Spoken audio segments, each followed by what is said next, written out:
And we see them hitting their targets pretty successfully out of the line. You can also see the laser designator right there. Look at that. That's really neat. That is something. I'm trying to figure out where the hell is this major missile attack that Iran's supposed to be launching right now, because they had said that, I think at this point, I think it's been about 45 minutes to an hour. I'm going to check and see what the time frame is on that, because they were saying they were going to start it shortly, this whole situation. Let's see. So they said that roughly an hour ago, roughly around 7. So, I mean, it's been about an hour and a half to 2 hours. We haven't seen anything yet, so I'm not sure what the Iranians are doing over there, but they have blasted it across so many different sources that they're going to start attacking with the attacks they've never seen before on Israel, the United States, etc. So we know that they're doing something. They're counterattacking. It's clear that they're doing that, but we're just waiting to see what this is going to look like, because apparently they're planning on doing it right now. They're not planning on waiting a day. They're planning on going ahead and pulling this thing off, so we're waiting to see what that looks like. And it certainly does appear that we'll be waiting to see what this largely turns into at the moment. And I got to say that the situation is a fairly interesting one at the minimum that we are seeing right now inside of the Islamic Republic of Iran. And it does appear that significant military actions are soon to follow, at least by the Islamic Republic of Iran, according to their own claims, against U.S. forces within the Middle East and also the state of Israel as well. Currently, they've claimed that they are looking for the absolute destruction of all U.S. forces within the destruction of the state of Israel. A fairly lofty goal, I actually will add. That's pretty high. You know, all U.S. forces in the Middle East amounts to about a third of the U.S. Navy and a quarter of the Air Force at a minimum. That's going to be a little bit too far of a reach, but we are certainly going to be seeing a major attack nonetheless, and they are going to be trying to cause as much damage as they possibly can. So we'll be waiting for further developments and information on that as time continues to pass. But for now, we actually have a little bit of time to get into a greater analysis and actually take a bit of breathing room right now to be able to talk about the larger strategies that we are seeing, at least at the moment right now, by both sides. The United States of America and Israel seem to be going still for decapitation attacks against key military structures and also top government officials. That's generally what we are understanding is still the U.S. prerogative at the moment. We've also been able to see that very intelligently, we are now hearing that the United States Navy is attacking larger elements of the Iranian Navy while it's still in port, so they cannot sail forth and then attempt to try and mine the Strait of Hormuz. Right now, they're threatening that ships cannot pass through the Strait of Hormuz without suffering some sort of dire consequence like being fired upon, but they have not laid a minefield yet, meaning that they are conducting a complete blockade, but there is no physical mines in the water that are stopping people from passing through. It's just the threat that those ships will be fired upon. That's generally seeing that the Strait of Hormuz is lightly trafficked at this moment right now. As you can see right here, only a few vessels are making the transit, including this Liberian tanker and also this Russian general cargo vessel. A little interesting right there. We can also see that this Panamanian general cargo vessel and also this Iranian crude oil tanker appear to be around the area as well, but I'm sure many of you all know, obviously the Iranian crude oil tanker is going to be in the Strait of Hormuz. They're not threatening to stop their own ships. It's just everyone else's. So we do understand that that is the current situation within the Strait of Hormuz at the moment. And so the United States Navy is trying to destroy the Iranian Navy before they lay a minefield and truly completely block the Strait of Hormuz. We've also seen that suppression of enemy air defense operations have been ongoing, and it does appear that there's been a decent amount of losses of Iranian air defense systems, and the United States and Israel have actually been able to achieve air superiority over the large majority of the populated regions of the Islamic Republic of Iran. With that in mind, however, we have not seen that air supremacy has been achieved just yet, and it also does appear that some of the transport-erector launchers within Western Iran are still surviving and operational. The Israelis have hit a decent number of them, as video footage has shown us, but there is still a larger number of them out there that are still capable of firing missiles from the Islamic Republic of Iran and towards U.S. forces and also Israeli forces throughout the entirety of the region. This gives us an idea that the Iranians are also trying to go for overwhelming superior firepower doctrine, as generally in a modern air engagement, it's not really the quality of a missile that makes it through an air defense, it's actually the number of missiles that one has that makes it through an air defense system. So the Iranians are currently working on mass saturation of fire tactics to try and overwhelm the United States, Israel, and Gulf allies, and meanwhile the United States and Israel are still working on key decapitation attacks and precision strikes on critical systems and military equipment. And right now we actually have more breaking news coming out at this moment. And Matthew, what do we got? Okay, so Israel is currently updating their target list. There's a brand new target that has just reached the list, for Israel, that is. We're learning that the Iranian country has appointed a new commander in chief of the Islamic Revolutionary Guard Corps, the IRGC, Brigadier General Ahmad Vahidi. So I would assume that he was likely probably the underboss, under command of the guy who just got taken out. This is probably simply a promotion to this position, I would imagine. He's probably already in line for it, is what I'm trying to say. So this is the new guy. I don't know much about this guy. I have heard of his name before, but I don't know much about his temperament. I don't know much about his past or anything like that. So really can't provide much detail about this guy. But I don't think his tenure is going to be very long in this position. I have a feeling that Israel, since they are conducting active airstrikes on Iran, and specifically they're targeting the top leadership, which this guy just literally filled that role. I think this fellow right here might be in some deep trouble. So he's taking command for whatever it's worth, and he's apparently going to be the one moving forward. I have to say that it is quite an honor to hear that he will be joining the others in martyrdom here within the next few days. He has been selected to be the sacrifice to the Israeli Air Force, apparently. So we'll be waiting to see when he gets hit, because at this point, I think they're going to be hitting everyone from him all the way down to the lowly privates when they finally get more so promoted to be the leader of whatever is left of the IRGC. So it does appear that Ahmad Vahidi is now the leader, the commander-in-chief of the Islamic Revolutionary Guard Corps. Can you see a little bit of like a biographical research into this guy? Not that it's really going to matter that much, but I'm just kind of curious.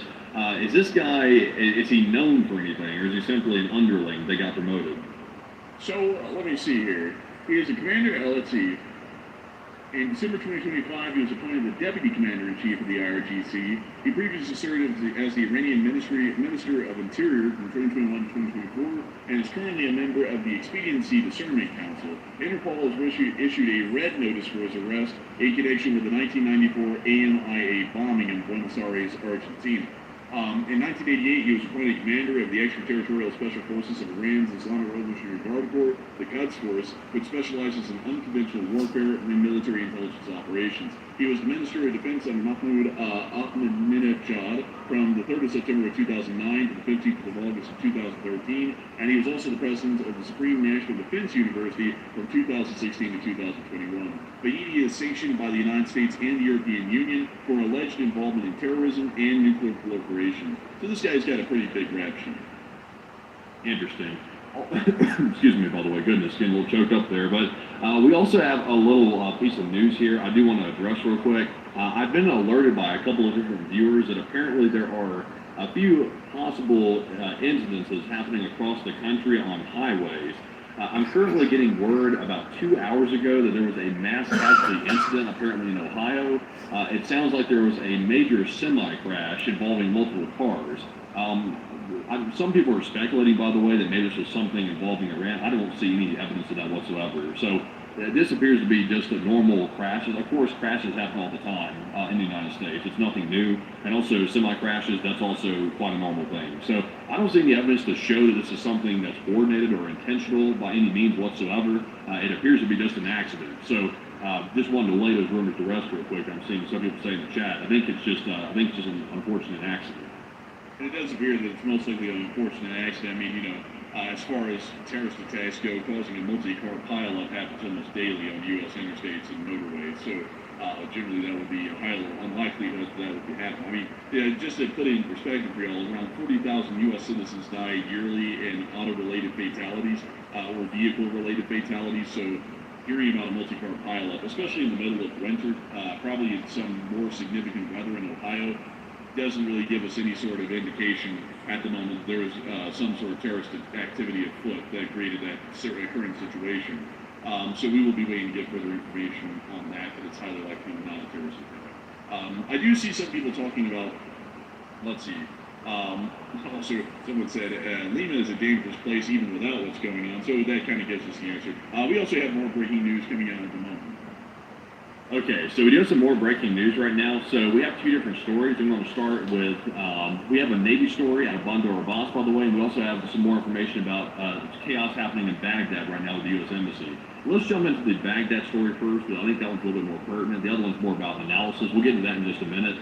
We're seeing the chaos is getting worse near the U.S. Embassy in Baghdad. It looks like pro-Iran regime protesters are attempting to breach the green zone. We did see that earlier, but it looks like they're getting a little bit more active with their attempts to get in. We're also seeing someone has commandeered, it looks like, a front loader, and they might be using that to try to get in. So we might be seeing the very beginning of a crisis situation at the Baghdad U.S. Embassy. Let's take a look at this, though. You're about to see the front loader coming through the scene. We see here the front loader going on in. And we also hear more flashbangs and riot control weaponry being fired into the crowd to try and disperse them. Also appears that more police are trying to arrive on scene.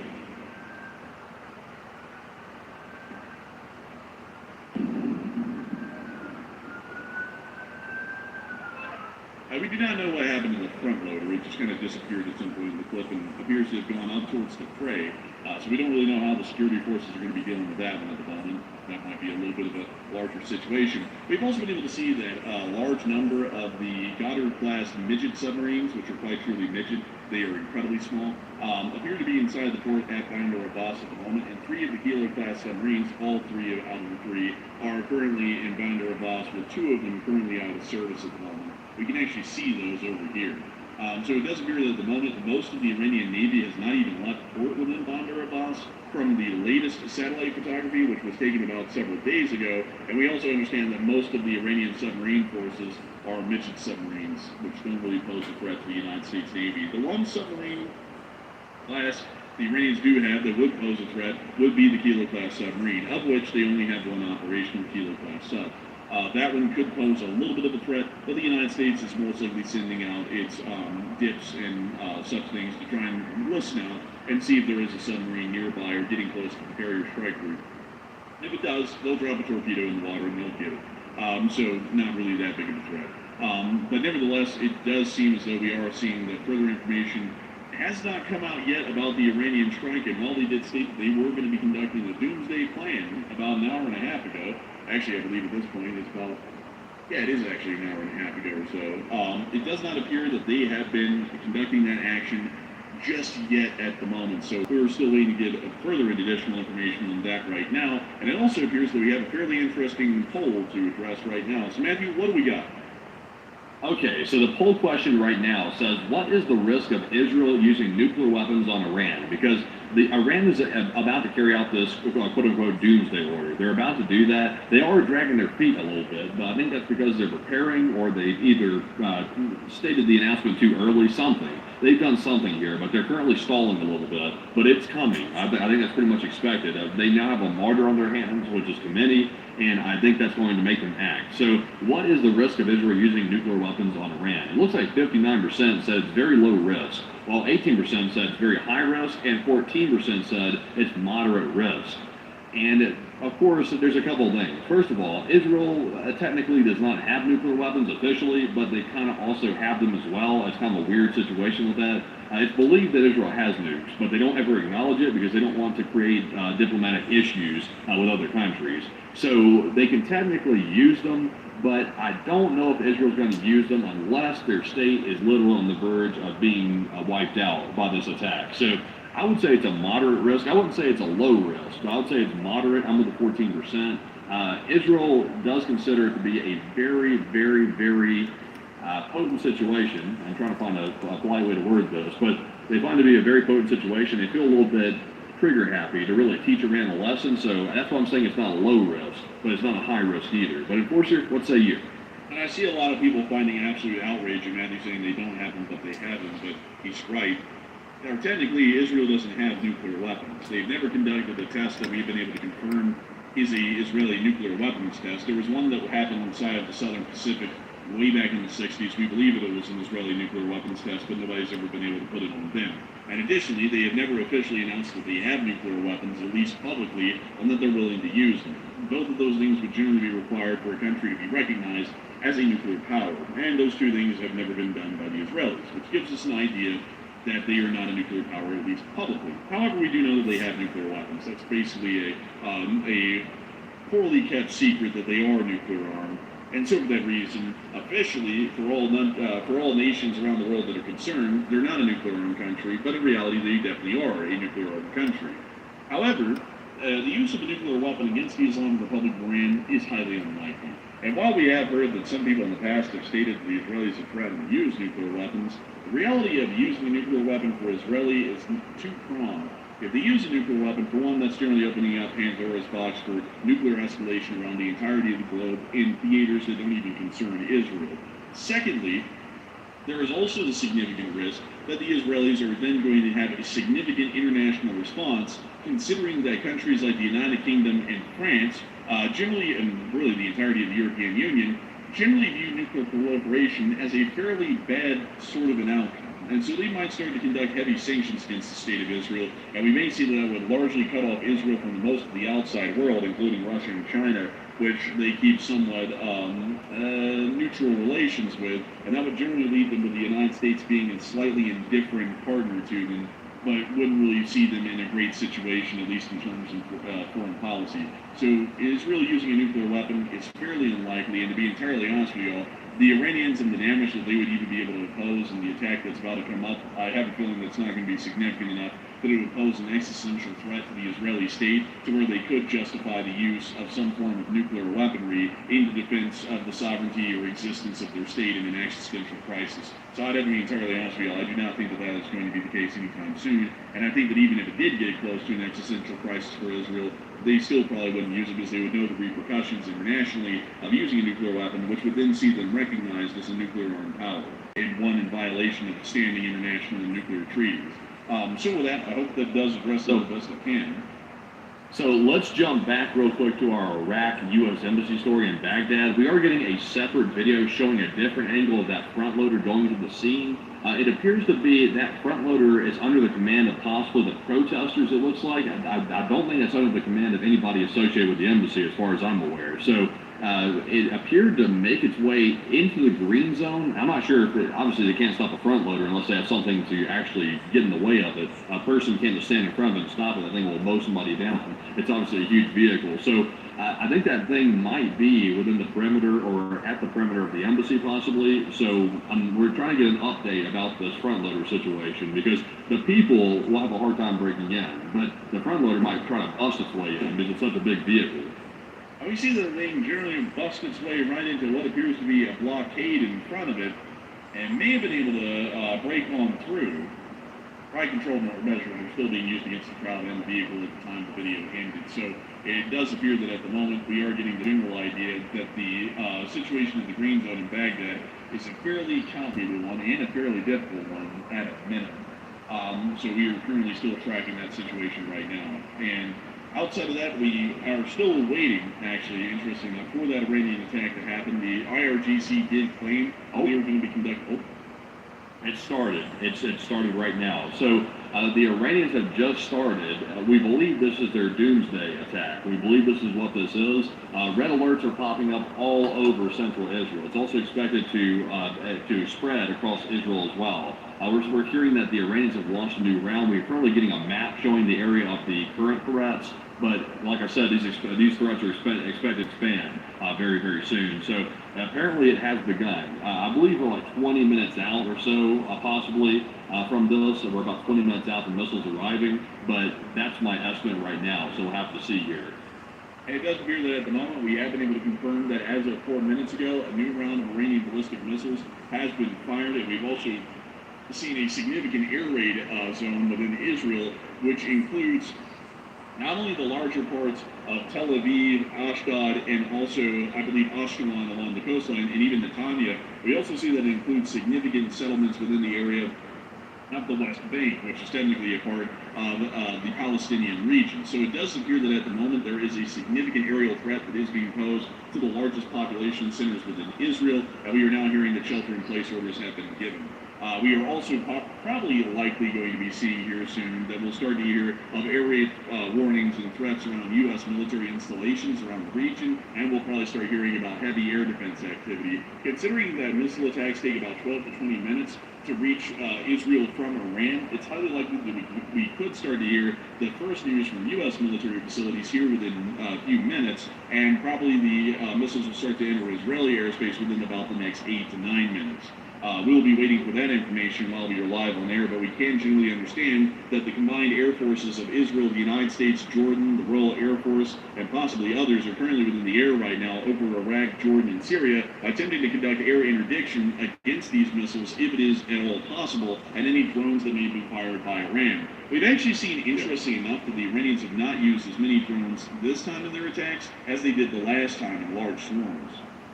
Yeah, also, by the way, let me introduce you to a new tool that I use on the side to get keep track of all the alerts on Israel. We're not sponsored, by the way. I'm just simply shouting them out to Andrew to help them out. And also, on top of that, if you want to use it too, it's pretty handy. I use it.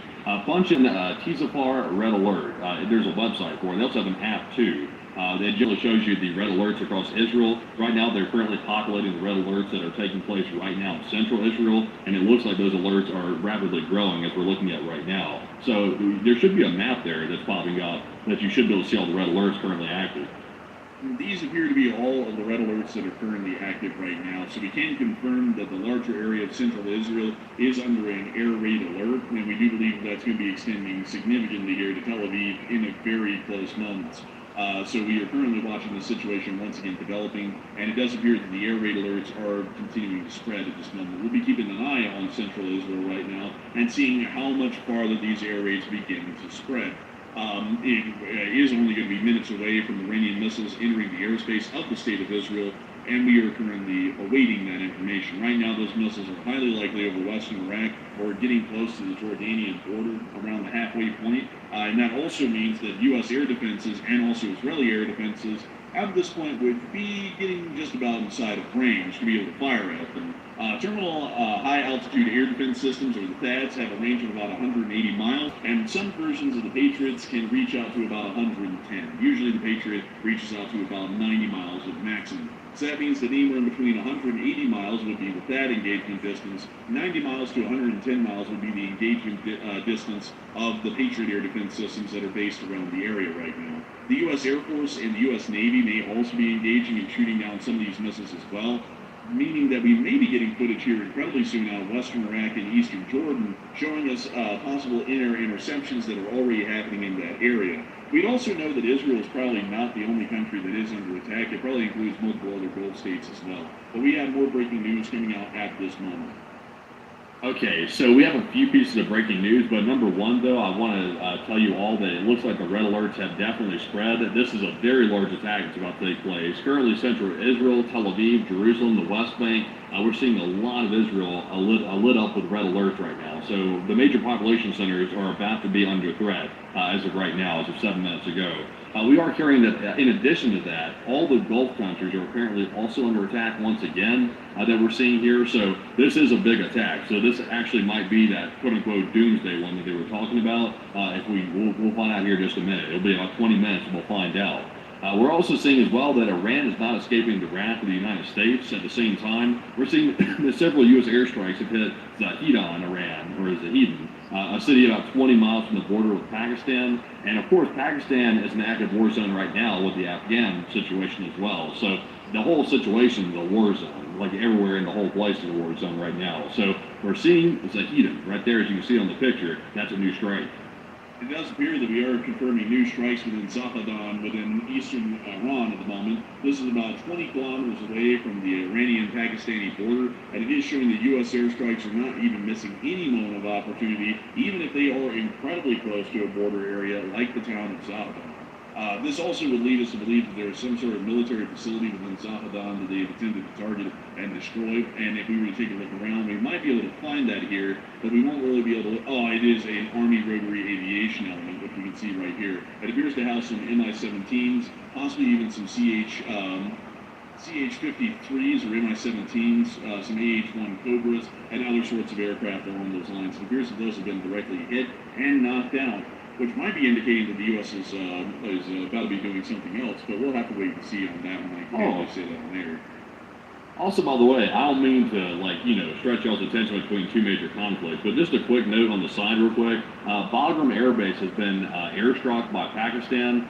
Bagram's come under a massive aerial bombardment by the Pakistani military. So we're not going to jump into that coverage right now. We're going to save that for later. But just to let y'all know, though, the notorious Bagram that was abandoned by the U.S. Military a long time ago and notoriously left behind a bunch of equipment the Taliban got their hands on, that air base is currently under attack right now. But outside of that, though, back to our Iran situation, I am hearing some interesting rumors on something, and of course I want you to take a look at this, by the way, and sort of assess what you think about it. I have my thoughts, but let's get your assessment. Also, let's get the audience's assessment as well.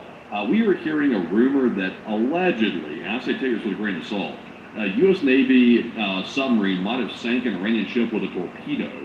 We're hearing some rumors that maybe the Iranian Navy sorted a Kilo-class diesel-electric submarine towards the Abraham Lincoln Carrier Strike Group, and a U.S. Navy attack submarine might have sank it. But unfortunately, what's the reality of that? Is it even possible? Is that crazy or what? That's actually wildly interesting. And let's see here. So, according to our original post, we're going to mention the names here. Tim on Point made the statement that there was rumors of a submarine torpedo strike on an Iranian ship. The question was, how long has it been since the last time a submarine got to do something other than launch cruise missiles? Harold Finchton added that a U.S. Navy SSN sank an Iranian ship with a torpedo, and then added that this strongly suggests that the Iranian Navy sorted a Kilo-class diesel-electric sub towards the Lincoln, and then the U.S. Navy attack submarine sank the Kilo-class sub. This is somewhat likely, but it's a little bit out there, because generally sub-on-sub action, at least in warfare, is actually a little bit rare, and generally a submarine wouldn't be used on sub-on-sub action unless there was just some wildly clear confidence that there was no real counter response, and the U.S. submarine firing off a torpedo wouldn't give away its location, which generally is supposed to be concealed as much as it possibly can be. There's a lot of ways that this could have gone. The U.S. Submarine may have actually torpedoed a Russian, well, actually not Russian, but an Iranian vessel that was near to the area of Chabahar Port and was attempting to flee, and that MQ-4 Triton, which was conducting orbits around the area, apparently was able to either spot that for the sub, or the sub spotted it and then fired off the Mark 48 torpedo at it. There is also a likelihood, folks, that the story may not be entirely accurate, and that a torpedo strike was conducted on something. If we were to assume, like Harold Finch is assuming, that it was a Kilo-class submarine, it may even be likely that the U.S. dropped a Mark 48 on it from a onboard helicopter on one of the destroyer escorts of the Abraham Lincoln, because there are a couple of helicopters. Let me see if I can show you this. Let's see the sonar kit. Let me see if I can show you this right here really quickly and give you a little bit of an idea of what this thing is. So this is probably a decent kind of an illustration of what a sonar dip looks like. So every single Arleigh Burke class destroyer has about 1 or 2 Seahawks on board it, and it's particularly for submarine patrol operations. The surface ships do have sonars on them, but these little sonar buoys, or what they call the dip, can be dropped by the MH-60 Seahawks on board in Arleigh Burke, and they can go around dozens of miles away in a large search pattern from the destroyer and just continuously drop this dip in the water over and over, listening out through the aquaphone that you can see there for the sound of the submarine. If the diesel motors of a Kilo-class submarine was on, they'd be able to easily hear it, but it would have to be surfaced or snorkeling to be able to do that, meaning it's very close to the surface. Or if it was electric, it would be pretty hard to pick one up. You pretty much have to have this thing right on top of it and hear the propeller cavitating if they're cavitating. And considering how incompetent the Iranians are, they may have been cavitating. Or the destroyer may have had its sonar on and it pinged the sub and there was like, oh, there it is. And then they sent out the Seahawk to go and drop something fun on it, like a torpedo. That's generally what could have happened as well. But from what we can tell, the only thing that seems to be definite between these two statements is that a torpedo might have been used at this point. And if that is the case, it could have been used against anything. It could have been used against a sub or a surface vessel, and it may have been used by a counter-sub operation, say from the Seahawk, or it may have been used by the Arleigh Burke itself, or even a nuclear-powered submarine, a nuclear-powered attack submarine that is a part of the Lincoln's escort, which may also be operating in the area. That is interesting, by the way. We'll try to look for some more corroboration in that story, by the way, to see if anybody else is confirming that information. That's a wild report, though, if that is true. But we are getting some breaking news right this second that there are explosions being reported in Dubai and Kuwait. We had previously just heard a moments ago that the Gulf states are once again under attack. for probably the several time at this point. We have seen an explosion at the Dubai airport again. The Iranians have carried out another strike on the civilian airport. So we're seeing that right now. We're hearing of violent explosions in Kuwait. That's being reported by people on the ground. They're calling them violent. Which is apparently much larger than the last ones that we've already seen, indicating that Iran's using larger munitions this time. We're also seeing as well that another strike has been confirmed inside Tabriz, inside of Iran, and apparently this time it struck the Sahan University of Technology in Tabriz. So we have a video of that as well, showing that in that city. So a lot of exchange of fire happening right now. I'm trying to keep up with it, but you can show the people what we have right now from Iran and also Dubai while I try to get some more details. All right, everyone, we're going to be showing all those clips here as soon as we possibly can, and let me make sure to get those all up on the map so you can see it. We were able to see this clip here. I'm going to be bringing you all to our strike inside of Tabriz in northwestern Iran, where we were able to see some sort of a direct airstrike conducted on a facility within this area. We were able to see the smoke rising right after the explosion, once again confirming a successful strike by Allied forces. Additionally, we can also see that within Dubai, at the Dubai International Airport, there appears to have been an additional hit on the area of the airport, and black smoke is currently rising from the impact site, which now appears to have evolved into a fire. This is largely confirming that at the moment, the Iranians are attacking multiple Gulf states, not just Israel, and we've also been able to report some significant explosions within Kuwait itself, which is within incredibly close proximity to the Islamic Republic of Iran, even closer proximity than that of Dubai. So that seems to be showing us that the short-range hits are already landing their marks around the area of the Persian Gulf. But right now we are still waiting for those missiles that are flying over the Middle East to make their way into the Israeli air defense perimeter. Go ahead. So right now we are hearing that there are interceptions over Tel Aviv right now. I'm trying to get confirmation of that. Give me just a second here. So let's see here. Hold on, just give me just a second here. Trying to give a listen to the audio here. So I'm hearing some early reports there might be some interceptions over Tel Aviv. There's definitely air raid sirens going off. We do know that, but they're also claiming there's interceptions as well. Also, we're being told that right now the U.S. Air Force is currently engaging multiple Iranian targets that are specifically targeting U.S. Air Force bases in the region. It's apparently one of the largest coordinated Iranian attacks we've seen so far on a wide-ranging amount of U.S. Air Force bases in the region. So that's happening as well. And we're also hearing that apparently more explosions are being reported in Dubai as well. So obviously, due to proximity, Dubai, Kuwait, and all the Gulf states, you're going to get hit very quickly. Israel is always a little bit lagging behind when it comes to getting hit by Iran because they're obviously much more physical distance between the two countries. So that's what we know right now. I'm trying to get some more video, though, as we speak, and also trying to listen to these live cams, too, to see if I can hear any interceptions over Tel Aviv. Currently, we are hearing that there may be some air defense activities ongoing over the state of Israel right now, as it does appear that Iranian missiles have finally arrived within the airspace, and we do believe that there is a significant amount of air defense activity going on around the area of Israel right now, both involving the Israeli Ground Air Defense Forces, the Israeli Air Force, and the U.S. Naval and Air Forces, which are currently operating within that area right now. We are hearing that Dubai is still taking hits at the moment. We'll be trying to get video evidence of that as soon as we possibly can. And it also does appear that this is an incredibly large Iranian attack, which is the doomsday attack that we have been waiting for about an hour on air at the moment, and that it is currently underway. We will be trying to see if we can get some video evidence that we will be able to show of the air defense over Israel or the further explosions that are currently happening inside of the United Arab Emirates. Right now, I'm just trying to take a listen to that footage, and I'll be giving you a moment to actually really listen to that and give you all a report on what's going on right now as a result of it. So we are seeing, in the meantime, we're seeing that we're getting a video that's showing the explosion in Dubai at the international airport. We're getting that on video this time. Have we already shown that all the way? I can't recall if we showed that. We showed a picture of it, right? Yes, we did. So we have the video showing the thing now. Not much else to see in the video, to be honest. It's just showing you the actual fire and the smoke actually pluming and things like that. So we are seeing that on a video. So far, we're still waiting to see what is happening inside of Israel. We're waiting to see that right now. Also, let's see here. Hold on a second. So I'm getting word here that apparently Iran's judiciary is confirming that U.S. and Israeli strikes killed IRGC Commander General Mohammed Pakpour, but I believe we already knew that he was deceased. I think that's why we have that promotion that we recently saw this new guy in that position. So I think that's already old news right there on that one. But we do have that video. You can show people the Dubai if you want. And let's take a look at that video from Dubai. And here is the explosion and smoke rising from the area of the city of Dubai.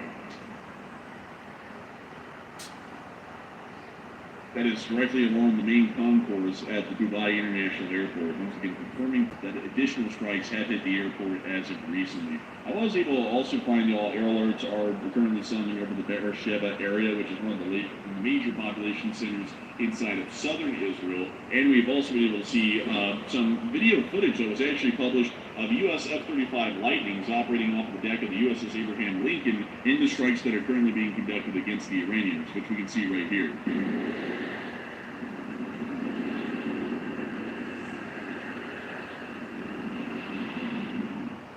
And in this clip, we can actually see, for one, the F-35 does not have any external hard points, so it's carrying a fairly limited amount of munitions. And we can also see on the F-18 that it appears to be carrying it appears to be 500-pound JDAMs, or laser-guided bombs, and a couple of AIM-120s and a couple of AIM-9s, but a fairly light loadout, most likely showing that it's going on a light strike operation into Iran when it was being launched in this clip right here.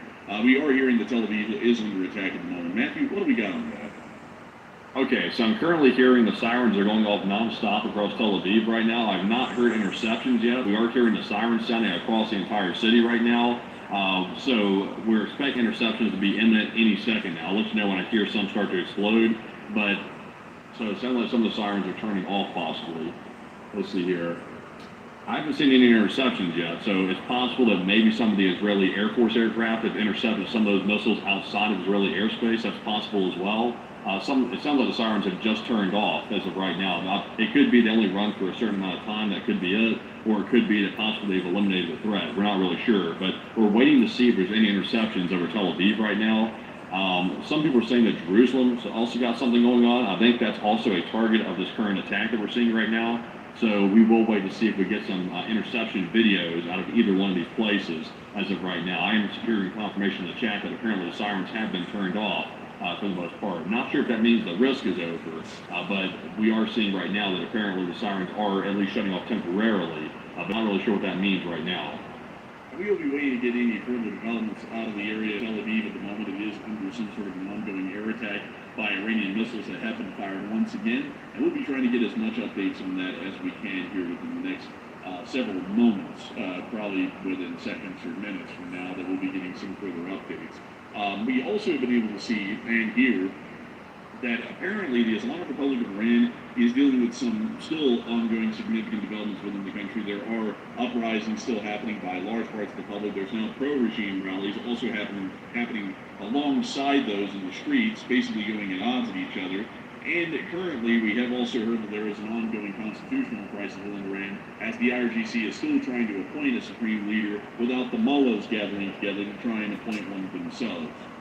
So there is still a lot going on in the area right now, and we are also seeing that U.S. strikes and Israeli strikes are still ongoing right now against large targets within Iran, and explosions are being reported and seen on video and picture evidence intermittently from inside of Iran on a fairly common basis right now. Usually every about 10 to 15 minutes, we get reports of new airstrikes and explosions that are happening inside of Iran.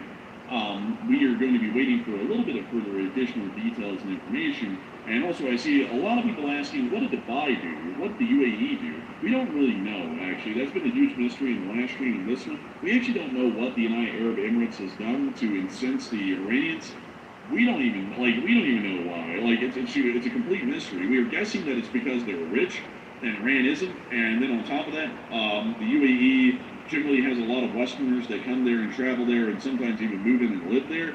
And maybe they look at them as a sellout. I don't really know at the moment, but it is a fairly interesting sort of a situation to see nevertheless, and it is one that we don't really understand why. But also another thing that's a little bit shocking is we do not know why Emirati air defenses are operating so poorly. They have a significant air force and air defense force, and yet we have hardly ever seen them shoot down about a single air threat that has come into their country, either by drone or missiles.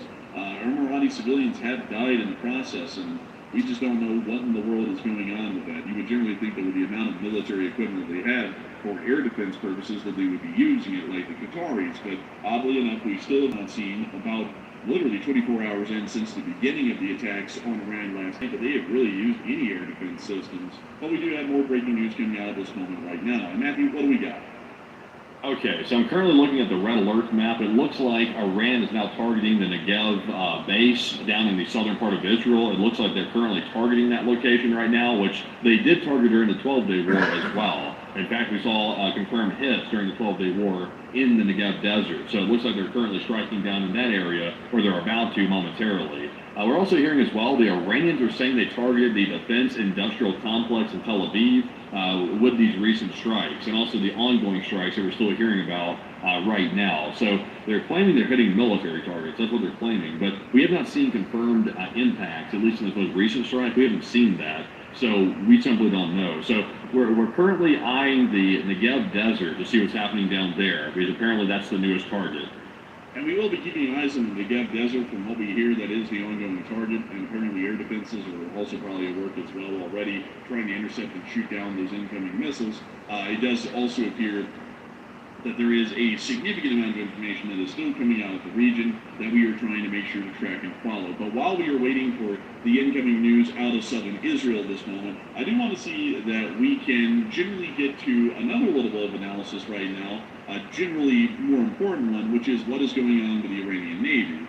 Because while we have heard of strikes, we haven't gotten any consolidated information at the moment to be able to tell you all the exact conditions of the Iranian Navy at Bandar Abbas. We do know that the radomes within the area were knocked out, but we haven't really seen the exact damage that was caused to the Iranian Navy, at least within that specific port. If that is the case, and the Iranian Navy is still largely intact, it may be that they are currently laying a minefield right now. We can't see that on the Marine Tracker. The area of the Strait of Hormuz is largely cleared out and almost become completely devoid of any sort of traffic right now. I'm not a bot, and they did it again. Why in the world are we doing that? But let me go get that again, because apparently a lot of people are trying to rush on here to take a look as well.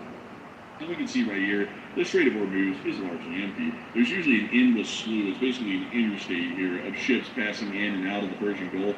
And right now, there is basically none. We can see some vessels that are transiting the area, at least at the moment, but it's not a large amount, and that may be indicating to us that the Iranian Navy is out there right now and trying to start laying a minefield. So we're getting sirens going off in Tel Aviv again. It looks like Tel Aviv is being targeted. The sirens are now going off in Tel Aviv right this second. Also, the Negev desert is also lighting up as well, so we might be seeing the arrival of some Iranian missiles right this second. We are hearing about missiles heading that way, and we're now hearing the sirens going off as we speak. I'm trying to get some more information about this right now. We're seeing Jerusalem's in the red, Tel Aviv's in the red, the Negev desert's in the red, and let's see here. So, yeah, so that's what we're seeing right now. We're also seeing maybe Eilat might be as well, possibly. That seems to be a favorite target of the Iranians, but currently waiting to see what's about to happen here. So, Enforcer, I'm going to keep eyeing this and see what we got going on, but it looks like we're about to see some possible interceptions or impacts here imminent. So we are hearing of significant air defense activity that is going to be ongoing within southern Israel this moment. Has everything from Tel Aviv all the way down to the port of Eilat, which is directly along Israel's southern coast in the Gulf of Aqaba. Currently has air raid sirens going off the moment. This also suggests that the airstrikes are quite significant, and this may also indicate that the Nevatim and Abda air bases, which are found within the southern area of Israel, may be under attack, along with the Dimona nuclear research facility, which is found within the desert of Israel. You can actually see the Dimona or Negev nuclear research center or facility right here on the screen. It has a research reactor which uses, generally from what we understand, unrefined uranium to be able to produce plutonium. So this may actually get directly hit. If it does, it's not going to be a major radiological issue. It's going to be a minor issue, nothing too bad, but it wouldn't be that good either, that we can say. So we will be waiting. Oh, we're seeing interceptions over Tel Aviv. I'm seeing trails of interceptors. I'm hearing loud booms in the distance. Interceptions are underway in Tel Aviv right now. The sirens have generally stopped for the moment, but I am seeing several launches of interceptors as we speak right this second. We do not hear any impacts on the ground. In fact, we are now not hearing anything. I'm believing that the missiles were just intercepted over Tel Aviv, but that's just for Tel Aviv, by the way. We don't know about Jerusalem, and we don't know about Negev. We don't know what's happening down there. I'm trying to get a gist of what's happening down there as well, but confirmed interceptions over Tel Aviv as of right this second. And that is a very interesting sort of a situation to see. We can even see the air raids expanding and decreasing at the same time as well. We can actually see that all these areas kind of blue are currently under some sort of an aerial threat or an air raid at the moment, with the areas that are in red, the brand new regions that have just been declared for an aerial threat. So we are seeing that that is ongoing at the moment, and the situation is continuing to progress in a fairly interesting form. Missiles are being shot down over Tel Aviv right now, and we are also seeing that there are further actions being taken throughout the rest of Israel in terms of the air defense. I'll be trying to see if I can get you all any video evidence of that here on Twitter to show you all here on screen. So that way we can get you all a little bit more of a bird's eye view of what's going on out there inside of Israel. We are also hearing about explosions and interceptions being reported in Doha, Qatar. I'm also hearing more interceptions over Tel Aviv right this minute. We're also hearing more sirens going off from Jerusalem. I'm hearing some preliminary reports of possible interceptions over Jerusalem as well. So the attack we're right in the midst of the attack. The attack is happening right now. It's being carried out by Iran. And we're hearing about Doha, in addition to Israel, also apparently getting hit as well. And let's see here. More explosions in Dubai, by the way. Dubai's getting hit yet again. There's also confirmed explosions on the ground in Dubai. So we let's see here. Well, I'm hearing some more booms in the distance. Let's see what that is. Yeah, I'm hearing more booms in the distance in Tel Aviv right now. So it's definitely going down right this second. So I have not seen any confirmed attacks in Tel Aviv. I see a lot of interceptions. So it looks like generally the Iron Dome's holding up pretty well inside of this area, at least for right now. And it does appear that at the moment we are definitely seeing that there are some significant air defense actions and explosions happening throughout the entirety of the region. Once again, we are hearing of explosions inside of Qatar, and we actually were able to see that there was air defense action that had just recently happened over Kuwait minutes ago. And to make sure that we are getting this correct here, and it does appear that this would still be the case, it is still generally the break of daylight over there inside of the country. I actually forgot that we had already gone through the nighttime earlier on when we were running the last stream. Whoopsie daisy. But it is daylight over there, so we were able to confirm that this is recent footage actually showing a Shahed 136 that was shot down over Kuwait. Here's the clip. You actually see the drone spiraling in a ball of flame after it was directly hit and shot down, and then landing into the desert right outside of the roadway that they're filming from. We now hear the thud and the impact, and we can also see the fuel continuing to burn the wreckage. That's the end of that clip, but at least showing us some minimal air defense activity that was conducted over Kuwait. We've also been able to hear this very interesting analysis from Space Koala, which I do have to say is probably one of the most succinct descriptions of the brand new and high-tech Chinese radars that have been provided to Venezuela and Iran that are supposed to be able to pick up stealth missiles. According to Space Koala, China's anti-stealth radar detects the presence of stealth aircraft by exploding, thus alerting defenders that a stealth aircraft is definitely in the area. And I would have to say that that's probably the best description of this radar that we have ever seen, because both Venezuela and Iran have these radars, which China claims is able to pick up stealth aircraft easily and can easily identify F-22s and F-35s. Yet we have never seen that this radar has ever helped anyone out in actually seeing F-22s or F-35s when they're in their airspace. As a matter of fact, we've only seen these things get blown up. There was actually 2 of these that were blown up in Venezuela, and it now appears that we're hearing that some of these may have been blown up within Iran just recently, possibly even within the opening of the strike. So I do have to say, a big shout out to Space Koala here. They definitely do detect stealth aircraft by exploding, which does indicate that in a minimum, stealth aircraft are somewhere nearby. They don't know where, but that's good enough.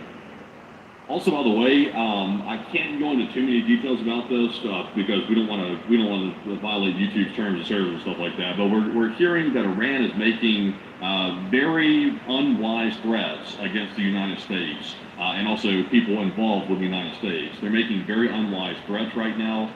We are hearing about that. Apparently, it's from an Iranian state TV. They're getting so worked up about the death of Khomeini that they're currently making very stupid statements right now. So we could see an escalation here, perhaps, very soon, that the U.S. president orders on Iran because of these threats that Iran's currently making. That might be a probable sort of cause and effect here, because it seems like the Iranians are starting to get a little bit mouthy when it comes to these statements and threats that they're currently making. I can't go into too much detail, by the way, for obvious reasons, but I think y'all get the picture. Can you put that under a likes tab so I can take a look at that really quickly? Yeah, just make sure you don't even reference this on the screen, by the way. Yeah, I just want to make sure that I'm apprised of the situation as well, so that I can get an idea of the threats being issued. Oh, well, I mean, you know what, I don't even know why I had to ask. That was what I was thinking it was. That's exactly what it is. It does appear that there is some very significant threats that they're currently lobbying right now. I can't get into the details of what kind of threats they're issuing. That might be against YouTube's terms of service, but I can tell you that they are fairly grave threats and ones that will pose a significant threat to national security. That's one thing that I can say at a minimum, but further details on that might be against YouTube's terms of service. So we will be waiting to see what comes as a result of that. We do understand that the Secret Service is already increasing its security around key installations and facilities as a part of the branch of the executive of the U.S. government. But outside of that, we are currently not seeing any further developments, at least at the moment, regarding those claims. So we do have some new developments, though. Tel Aviv's gone silent for the moment. I don't hear the sirens in Tel Aviv any longer, but we are seeing a confirmed direct impacts in Bahrain. Bahrain's been getting hit pretty hard recently. We're seeing another direct impact as of right now. We heard of major explosions in Doha, also Qatar, and Bahrain. There's the picture of Bahrain right here on the screen, by the way. We also heard of violent explosions in Kuwait. I've not gotten any visual evidence of the Kuwaiti explosions yet. But we are also hearing that Iran state media has just announced as of 50 seconds ago that they've launched the 6th wave of True Promise 4, and that's what we're currently seeing right now. This is apparently the 6th wave of True Promise 4 that's currently been launched with confirmed strikes and interceptions in Qatar, Bahrain, Israel, Kuwait, and the UAE. So we're hearing that part of the reason why they're currently targeting the Gulf states so hard is because they know that generally the Gulf states are not going to respond to these attacks, so they can generally attack and use them like a punching bag. And for whatever reason, the Gulf states aren't responding. And Iran apparently knows that, and that's why they're also ramping up their attacks on those states, because it's basically an easy target that's not going to fight back. So that's apparently why they're doing it. And it does appear that that is certainly the reason as to why they must be doing this. It's a fairly wild sort of a development to see that they're basically just slamming Gulf states and they're not really responding a lot. And before anyone says, oh, they're weak, they're feeble. No. A lot of these Gulf states, I mean, they are quite powerful. They're basically pack-a-punch nations for the size that they are and the military force that they have. Let me show you all really quickly. Let me go pull up the Qatari Air Force to give you all a little bit of an indication here. So the Qatari Emiri Air Force, which is the official name of the Air Force, you would look at it like let me show you all this country, because I do have to remind you all, this is the United States of America. This is Qatar. Qatar is about the size of a human thumb. Actually, let me go get you all the true side, man, because I have to make sure that I do every possible measure to get you all an idea here of the absolute enigma that's posed here as to what the hell is going on. So, let me overlay. So this is the United States of America overlaid over the Middle East. Better yet, I'll actually go grab Qatar itself as an individual country, and we'll go drag that over here to America to give you all an idea of its size. So if we were to throw this thing over America, this thing is about 2/3 the size of New Jersey. So it's not big at all. I mean, like Philadelphia would take up most of the land area of the nation of Qatar. So this thing is quite truly the size of a human thumb. Yet, at the size of a human thumb, Qatar actually has 30 Dassault Rafales, which are the most advanced French aircraft currently available. They also have around 24 Eurofighter Typhoons and 46 F-15 Super Eagles. So that gives them a total Air Force volume of around, at least in terms of direct combat power that are not conversion trainers, that gives them a direct combat air power of around 100 multi-role aircraft. And once again, they're not weak aircraft. They're entirely capable and incredibly competent. And not only that, they have great air defense forces. The air defense forces in Qatar are hard at work. We don't really see any air defense in the UAE, and they have a very large air defense force and an incredibly large air force to boot, even larger than Qatar's.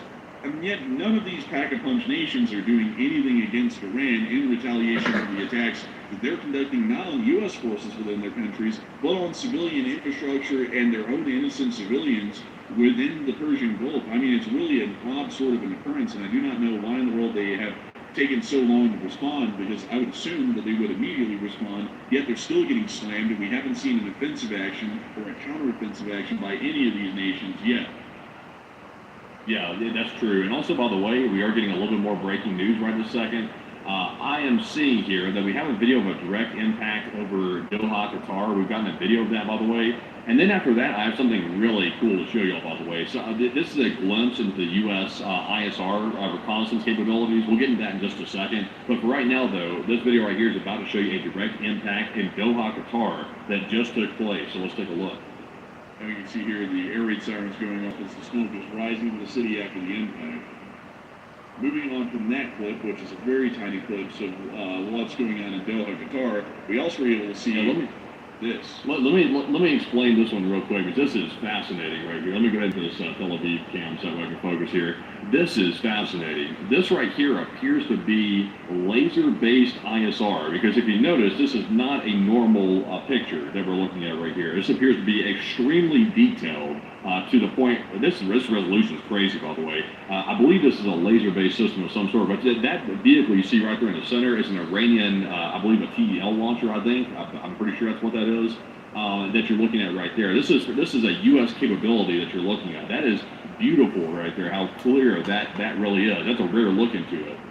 That is really something, honestly. I mean, like, look at the fidelity of this, folks. This is about as high quality of an image that we could get. I saw someone say LiDAR. I mean, you would think it would be a LiDAR with how high quality this is right here.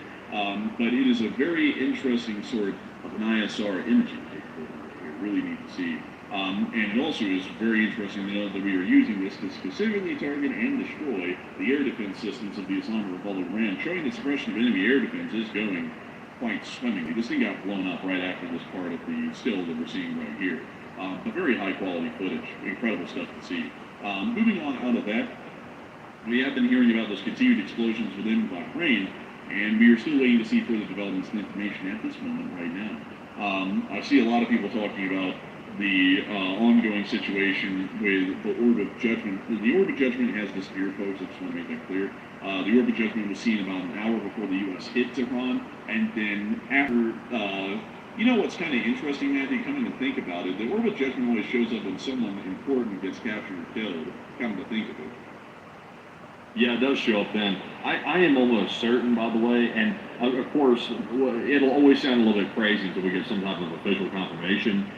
Some people are saying that maybe the Orb of Judgment is simply like a Triton drone or something like that with like a very bright headlight on it, possibly, but I'm not aware of any headlight that puts off lumens quite like that on a drone. I've never seen that myself.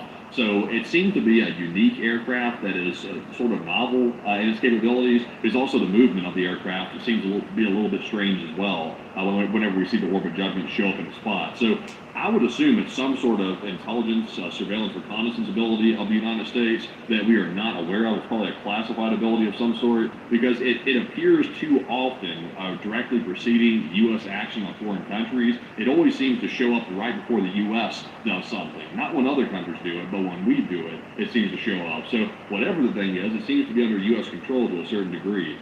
And it does certainly appear that the Orb of Judgment apparently answers to the U.S. Department of Defense, which is quite interesting. They apparently control some sort of ethereal creature or whatever. But it apparently always hovers over a city whenever we're about to capture or kill something who's important. So if we can at least get that kind of an idea of it, that's a connection that we can make at the moment with all three sightings of the Orb of Judgment.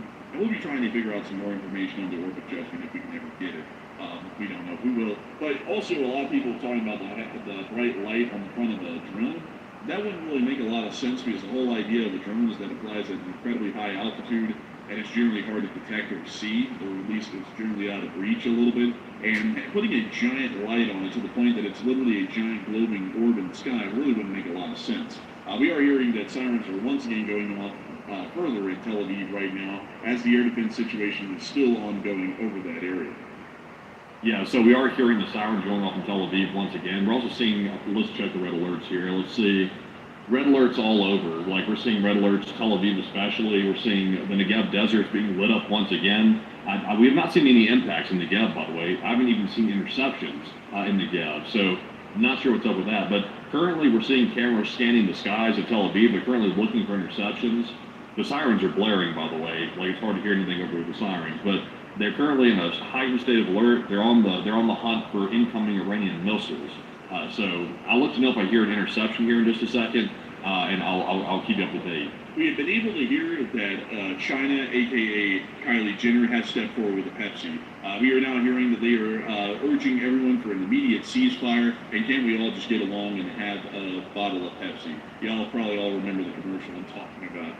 But beyond that, it appears that this is now the Chinese response. So for everyone who was saying, "Oh my God, the Chinese are going to come in and they're going to curb stomp everyone," well, now that's the Chinese response. They're just asking for a ceasefire. This is literally actually the same response they gave to the war in Ukraine, and look how little that did. So it seems as though the Chinese have already made it clear their willpower to really help out the Iranians is non-existent, and the best effort that they're going to make is go, "Please stop everyone," and that's going to be it. So we already knew that that was coming. The Russians will probably make a comment tomorrow going, "The West is escalating only further," and then they'll leave it at that because they've made that claim about 900 times in 4 years, and they never do anything about it. They don't have a way to do anything about it. That's really the larger thing of the two, is that they don't have the support facilities that we have. I mean, if they wanted to fight us in the Middle East, where do they fly their jets out of? Where in the world do they fuel up and rearm their ships? Where in the world do they drop off their soldiers? There's literally no one in the Middle East that would do that for China, so they really can't even come out here and help anyone or do anything for that matter, unless they wanted to get obliterated trying to make it to an Iranian port right now in the middle of the war. So their responses are well measured because they know, analysis-wise, there's literally no way to help the Iranians from their end. But the air defense system...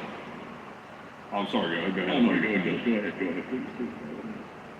I was about to say, as I'm seeing a lot of people say, "What the hell are y'all talking about? You say there's a bright orb over Iran." It was over Faraj, Iran, by the way. We cannot show the full video due to copyright reasons. We can show a photo, though, of the object in the sky. I've just reposted it, by the way. You can see it's a very bright object, like zooming forward to it where you see it about right there. This was the object over Faraj. Right before the missile attacks took place last night, we saw this orb show up over Faraj. And this is not the first time we've seen it. We saw it allegedly in Venezuela. And we've seen it in other active conflict zones as well, where the U.S. is involved. So people are speculating that some type of reconnaissance ability, nobody knows, but this is the object that we're referring to when we say that. Now, the first time this thing showed up, it was during the 12-day war of last year in 2025, and it actually showed up glowing a bright red, according to eyewitnesses on the ground. Since then, we've never seen it show up in red again. It's always shown up as a solid white orb. This is not the moon, and this is not the sun, by the way. Just to make that clear. This thing is just the orb, and we call it the Orb of Judgment. That was the name we gave it in the 12-day war, and it was pretty funny. Everyone got a kick out of it. So since then, it has been officially dubbed here on the channel the Orb of Judgment. We don't know what the thing is, really. I mean, like, we are taking our best pot shots at what this thing is, but you can tell, folks, that at a higher altitude there, and a good distance away from the camera, it still appears as an incredibly large orb of bright light. Just don't know what it is. Or we think, if anything, it might be reconnaissance based, because it doesn't appear to have any weaponry on board, and it appears to just kind of show up, hang out, and then leave, and then right after that, something major happens.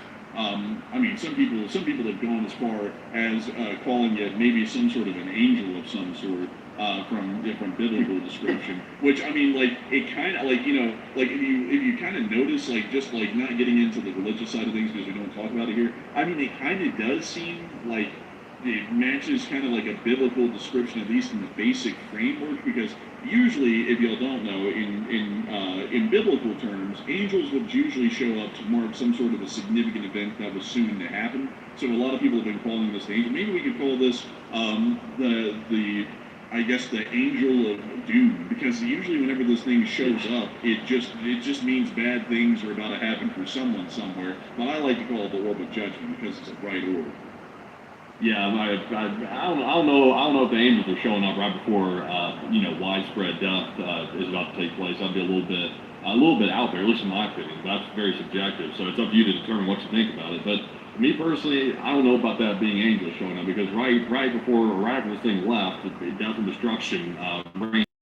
So the discombobulator that the president keeps talking about over and over and over, we still do not know what the discombobulator actually is. Some people speculate it's a backpack, a mobile system that can be used. But, in Venezuela, there were not people on the ground with backpacks. There was helicopters flying over. And also, the Venezuelans claim that some other strange aircraft showed up right before the helicopter showed up. But we never got visual evidence of that. So there's always a whole bunch of mythology around the U.S. showing up, because we're just that damn good. When we show up, it's like Greek mythology's return to the earth or something. People start thinking all kinds of weird stuff starts happening. This means they're so caught off guard by the fact our guys are so damn good.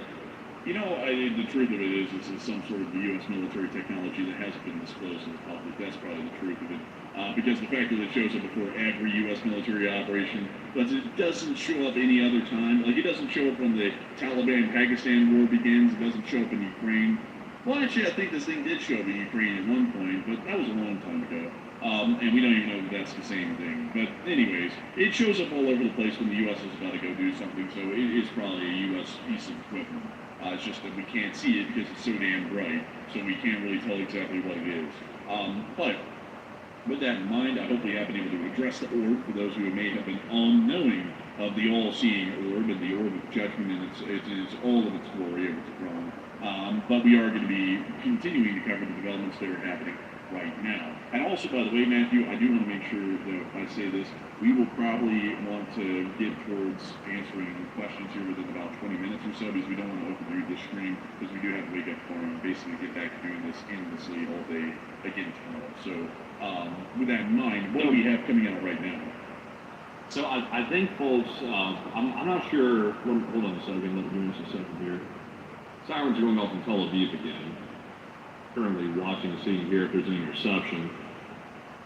The cameras appear to be tracking some moving object, so I think there might be an interception that's about to take place, or possibly an impact. So currently waiting to see what's happening with this in Tel Aviv. Generally speaking, so far, this attack has not gone as severe as Iran's claimed it was going to go. This is allegedly the doomsday strike they were talking about. This is apparently nothing compared to what we thought it was going to be. So it could be it was a whole bunch of bullshit that they were putting out, that they were not really going to do much of anything. We haven't seen hypersonics being used yet, by the way, so Iran might be holding those back for right now, so there might be more to come. But for right now, though, damage is minimal inside of Israel. The main damage is in the Gulf states, which are the ones that are generally kind of neutral to Iran. The ones taking the worst beating are Iran's friends. So kind of a bit of a strange situation with that. So currently waiting to see. I'm hearing the sirens still going off in Tel Aviv. Not really seeing any type of interceptions. I don't think we're going to see it. I'll let you know if I see it, though. But for right now, that's pretty much what's going on. So we might not be seeing much tonight. Iran might be holding back, and their doomsday attack might not be as much as they were trying to make it out to be. The Iranians claimed they were going to drop the sixth mixtape, True Promise. They dropped it, it was mid, and now we all move on. I mean, what a shame, really. The Iranians would love to talk all of this talk about how they can destroy U.S. carriers, and how they can completely destroy U.S. and Israeli forces. Then it turns into an absolute abysmal failure. And, people ought to kind of expect this from the U.S.'s enemies, because they always talk a lot of talk, and they never follow through on any of it. I mean, even like the Chinese radars, they can't even pick up a stealth aircraft, much less a normal one, from what we can tell. All of it's basically just straight up BS. But with that in mind, so I see here something. Let's see here. So we're getting a report here. We're getting a report from a mainstream media outlet, which is generally pretty reliable. They're claiming that U.S.-Israeli interceptor stocks are starting to run low. So that might explain why we're seeing these sort of mid-level attacks still taking place right now, is because Iran might be trying to run out whatever is left of the interceptor stocks that Israel's currently using, and also the Gulf states as well. Even though the Gulf states seem to pretty much have very ineffective air defense, they still have a little bit. It sounds like they're running low on the stocks of interceptors. So that might be what the Iranians are waiting for. They're trying to wear down the current air defense with their crappier weapons, and then they're going to come in with the more expensive hypersonics that we know they have in their arsenal right now. So that might explain it, actually. Well, wouldn't it make sense to use the hypersonics, considering that they might have a higher chance of making it through the air defense while the air defense is active, and then use the cheaper or less effective missiles that could easily be intercepted once the air defense is run out?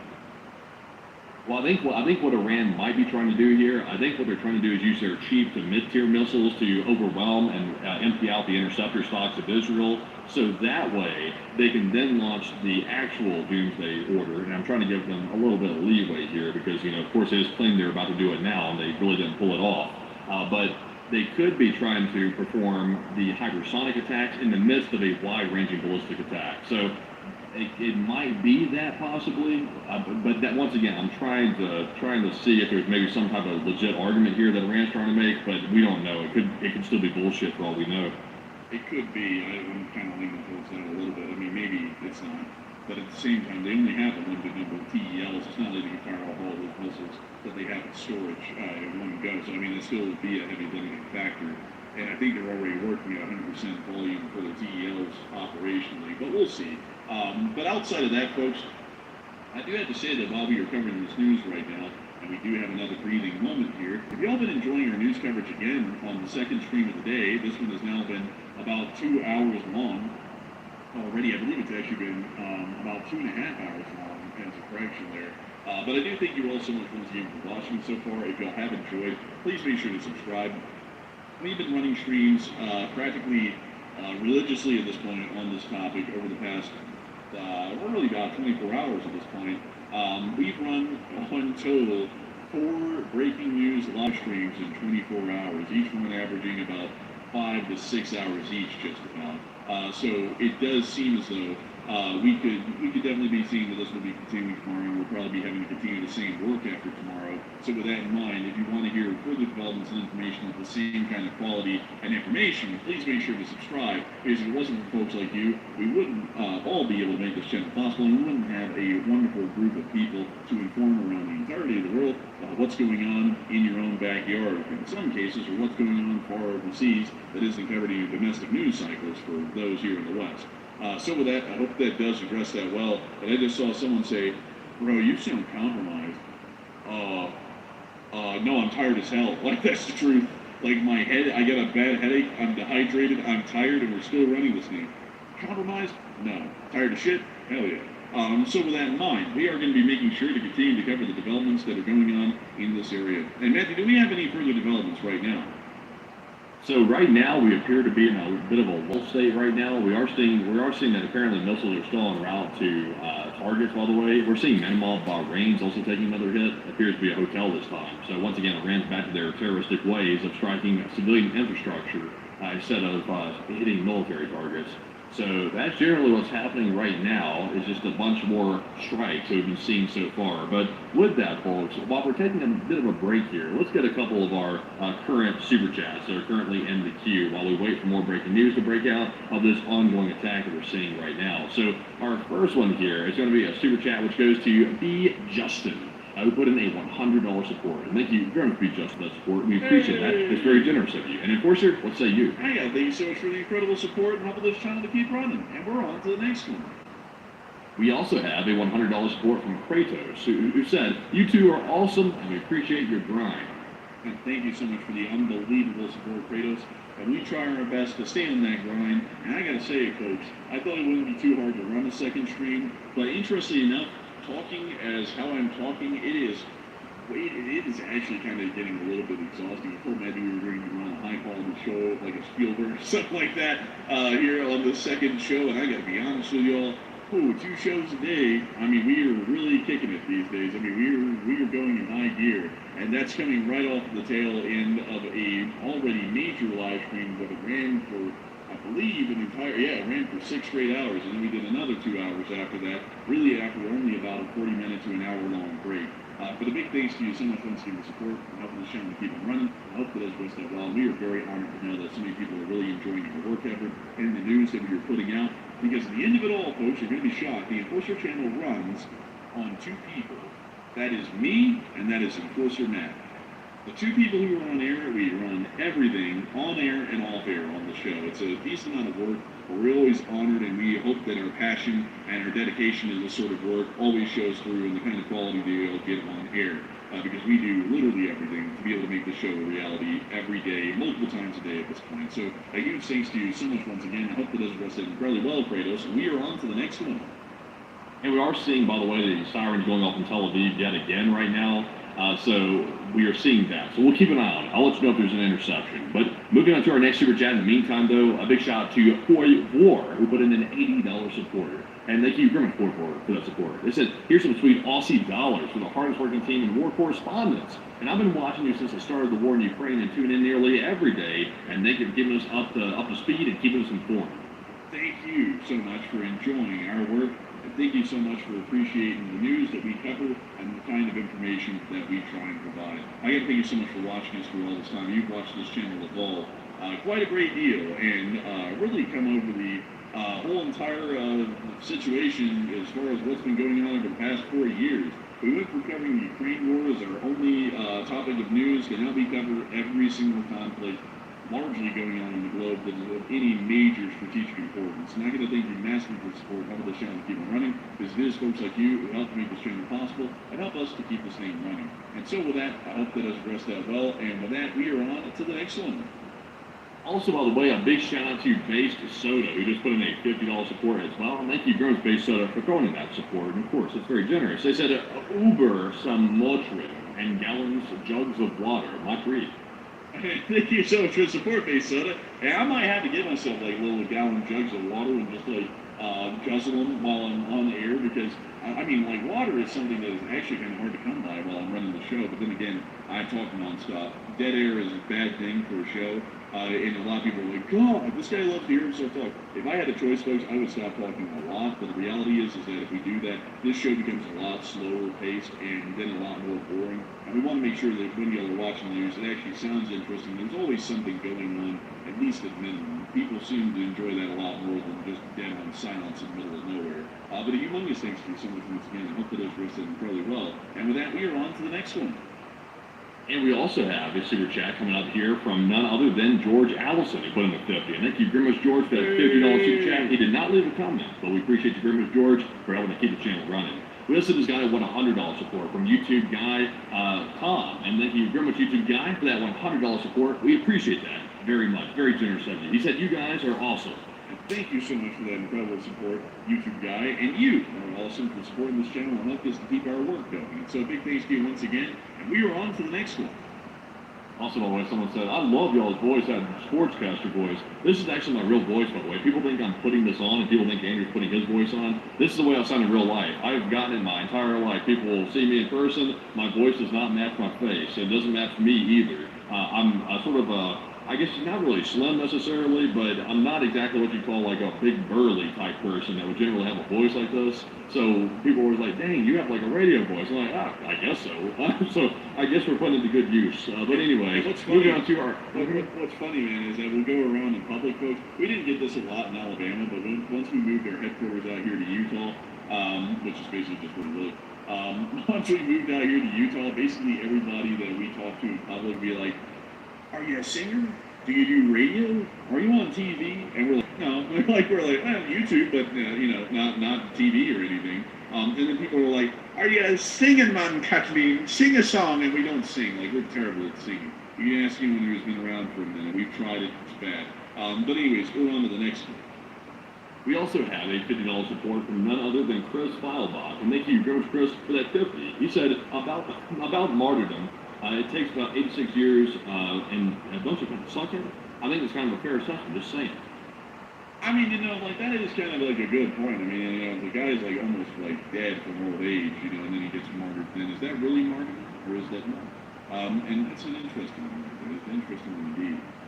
And so a big thanks to you for supporting this channel, keep running. I hope that addressed that well. And with that, we are on to the next one.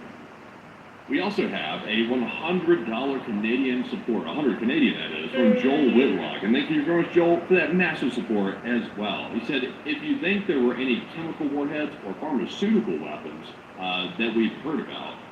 I haven't heard of any of them pharmaceutical weapons, but there is always a risk of chemical warfare being used by a country like Iran. And we do understand that there may be some precautions being taken at this point, at least right now, but we don't really know exactly for sure. As far as biological workers, I think the pharmaceutical part was asking about, we haven't really heard a lot about those threats either. As a matter of fact, those don't really seem to be that much into the equation, but they may rise in prevalence the worse the situation gets for Iran in the coming days. So I hope that I addressed it the best I can. The big things to you for support, and help this show and keep on running. And with that, we're on to the next one.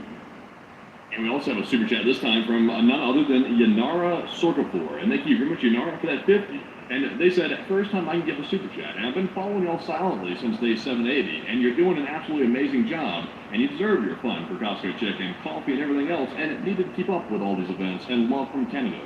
And thank you so much for the support of this channel. Keep running. Thank you for kind words, by the way. And it's great to know that you've been watching the show for about half of the time that it's been on air, which is even crazy to think that that's 780 days in now for that to be the halfway point. But I do thank you so much for the kind words and the support, and you're helping this channel to keep on running. So a huge thanks to you once again, and we are on to the next one. We also have a $100 support from Christian Woodbury, and thank you very much, Christian, as well, for that very generous support. He said, it's like listening to a Tom Clancy novel or James Weapons book in real time. Very strong word. And thank you so much for the kind words. That is incredibly high praise right there. I thank you so much for that. A lot of people consider Tom Clancy's novels to be of high regard, and I got to say that it's a wonderful and incredible thing to know that folks like you help this channel keep on running and make this thing possible with such high praise and support. And with that, we are on to the next one. We also have a $20 support from none other than Daniel Hamet, and thank you very much, Daniel, for that support as well. He said, please order some DoorDash and keep us informed on the war. Oh, you thought I didn't?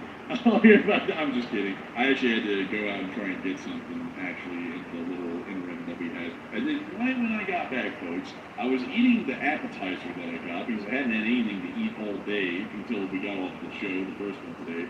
And then as soon as I was doing that, Matthew called me and he was like, oh, hey, what's up, man? I was like, oh, man, what's up, dude? Like, we actually have this little thing, by the way, I'll tell you a little bit about what we do. Like, every time we get on the call, we go, oh, hello, man. Like, we do it just like that, and then the other one does it back. That's what we do. But he'd be like, oh, hello, man. I was like, oh, hello, man. He was like, man, they're about to conduct the doomsday attack. I was like, damn. I was like, right now. I was like, we just got done with a 5.5 hour, 6 hour show nearly. But then we came right back on there and we covered the biggest attack of all the attacks, which ended up being kind of a normal one, really. But anyways, I do thank you so much for the support and enjoying the show. We go get some Costco chicken and coffee and whatnot. And so a huge thanks to you so much once again. And we are on to the next one. All right, and also, let's check here real quick. I'm trying to see something. Trying to see if I have any more breaking news right now. I think we're good for right now, but I'll keep an eye out. So moving into our next super chat, this one goes to Nick Hines. And thank you very much, Nick, for that $50 support. He said, LSA and Iran may have sleeper cells in America. However, I'm fairly sure that there are various departments like DHS and CIA that are already under surveillance. And in the past, they recall before anything ever happened. And thoughts, amazing enforcers. So unfortunately, Nick, I hate to say this, of course, by the way, because of course it affects me just like it affects everybody else. There are going to be issues in the United States going forward. So it's not a time to panic.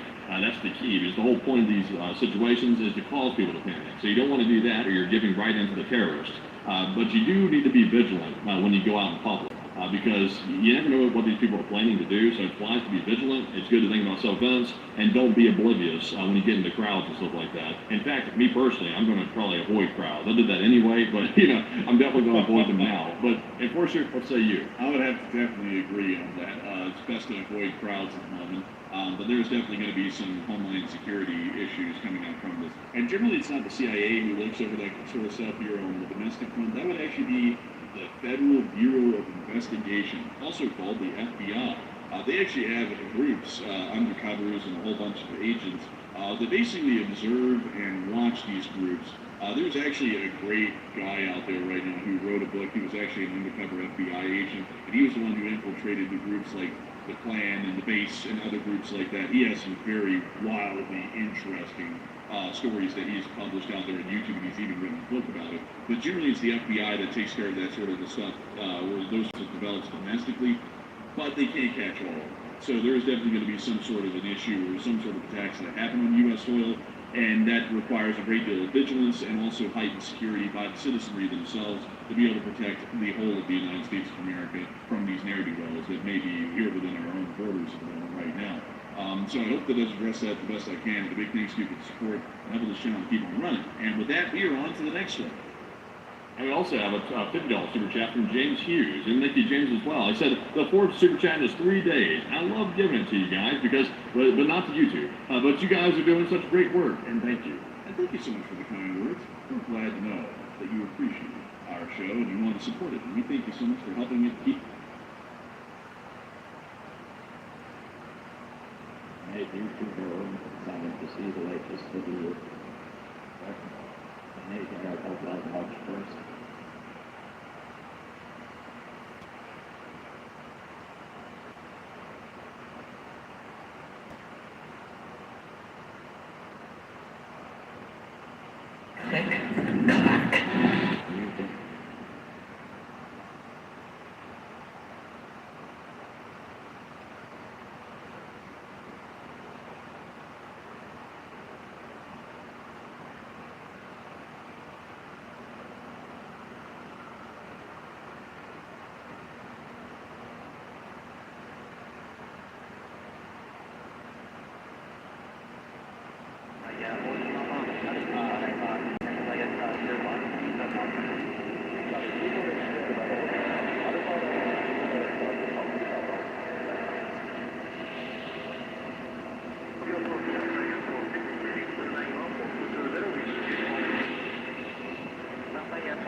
Hey, shit.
Thank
you.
Shipped same day delivery gets that it's not just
Runway 16, runway 3.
996